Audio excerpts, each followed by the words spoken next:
Well, we saw the best race of the day, and I have no qualms in saying it was the best race of the day earlier in the Diamonds. We have another round of the Diamonds now, and I hope this will be just as good. We've got Devereux on the right-hand side of your picture, and we've got Graves on the left-hand side of your picture.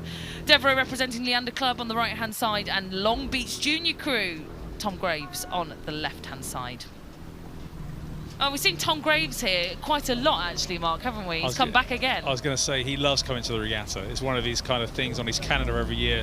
It's the first thing on there, I think, in January, that he's going to come to Henley. And, you know, he's had some great races at Henley before. He's been a semi-finalist in 2018, and he lost to Mahe, which obviously is not bad, is it?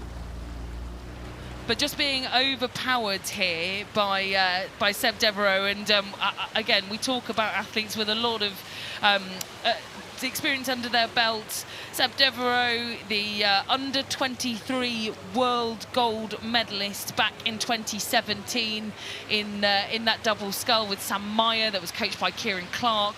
An absolutely emphatic gold medal that they got back at those under-23 championships. He's now in the single, so without partner, and yeah, very comprehensive sculling here from Devereux. Yeah, and obviously he had a row over yesterday, which was quite nice. It was quite strange being at the start. On the start, I was kind of lining them yesterday, and he was on his own. He was like, what should I do, sort of thing. But, you know, he had that kind of row over yesterday. It's his home water, isn't it? So he knows it better than anyone else. And obviously he's really taken it out to Thomas today just to kind of, you know, set his mark out very early on, and has really taken this by the scruff of the neck. Yeah, and I don't think we're going to be in for quite the race that we saw earlier in the Diamonds, where it was less than half a length in it. A very different approach that Devereux will have to take here. Do you think that he'll be thinking about what's maybe yet to come this weekend, some of those other athletes that we've seen in this category? I don't think he'll be thinking about it right yet. Maybe in a couple hundred metres time when he gets to the enclosure, I think he'll start maybe thinking about how do I, you know, start kind of easing into the finish, looking after myself. But right now, he'll be marking Thomas to make sure he doesn't get any close, because we've seen it before in these particular events where things can change very quickly, and you just want to make sure, and as you can see from the aerial shot, that's quite a considerable margin.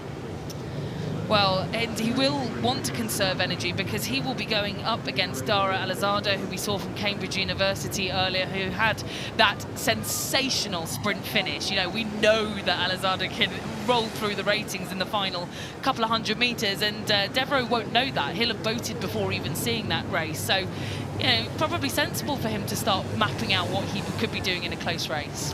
But I think that's the beauty of Henley, though, isn't it? You know, you don't always get to see your competitors, what they do. You'll look at the times, and you hope that the coach or someone that's following you or supporting you gives you that information, because it's quite important.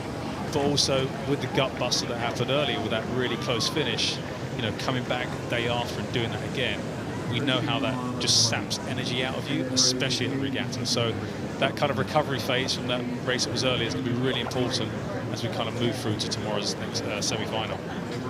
Oh, a convincing lead here at the mile and eighth, and that beautiful shot that we get of Henley Town in the background. And I always say this camera shot is my favourite, because that, to me, sums up Henley Royal Regatta. It's quite picturesque, isn't it? If I could paint, that'd be the perfect picture. It would. And Tom Graves just coming into shot there some way back. It's not going to be the weekend for him this year. Like we said earlier, he was semi-finalist against Mahe Drysdale back in 2018. He's actually a silver medalist at the US National Championship, so he's a very accomplished single sculler. We see him time and time again, and he's been coaching as well since 1976. Yeah, that seems to me like that's not matching up with his age, but that's what we've got on our notes here. So basically since he was a child. Since he was a child, he's been coaching or competing, and... But he's been involved in the sport, that's the thing. He's been involved from a very early age. You know, he loves the sport. You know, he's been part of this setup in the US for a long, long time. This is actually his 20th anniversary race, Tom Graves, so maybe that could be true. Wow, so huge. I hope the enclosure's giving him a huge round of applause, because that's something special. And also coming over for this year's regatta as well, with what he's had to been through with isolating when he came over.